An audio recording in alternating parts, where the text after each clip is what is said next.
Hey guys, welcome to I new blog. So guys, আজকে এসেছি হুগলি জেলার মধ্যে এক অন্যতম জায়গা তারকেশ্বর থানার অন্তর্গত রানাবাঁধ, যেখানে লক্ষ্মী পুজো খুবই বিখ্যাত বা খুবই নামকরা একটা জায়গা রানাবাঁধ।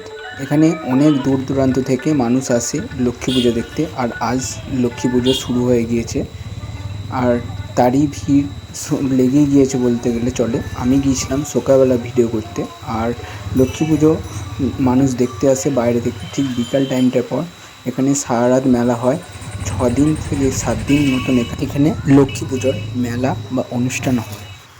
তোমরা যারা আসবে, যারা হাওড়া থেকে আসবে, তারা হাওড়া থেকে তারকেশ্বরের ট্রেন ধরবে, ওখান থেকে চাপানা আসবে, চাপানা থেকে রানাবাঁধ 2 কিলোমিটার রাস্তা। সবাই আসবে যখন একটু জিজ্ঞাসা করে নিলেই জানতে পারবে। সো গাইস, রানাবাঁধে মেলাটা প্রায় 5 কিলোমিটার জায়গা জুড়ে এইখানে মেলাটা হয়, আর এটা বহু পুরাতন মেলা। যারা আসেনি তারা অবশ্যই আসবে। দেখো চারিদিকে দোকানপাট বসছে, আর আজকে যেহেতু ফার্স্ট দিন তাই অনেক কম দোকান বসেছে। কাল থেকে পুজোটা আরও রমরম হয়ে যাবে আর শুরু হয়ে যাবে।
সো গাইস, যদি ভিডিওটা ভালো লেগে থাকে অবশ্যই লাইক, কমেন্ট, সাবস্ক্রাইব করুন।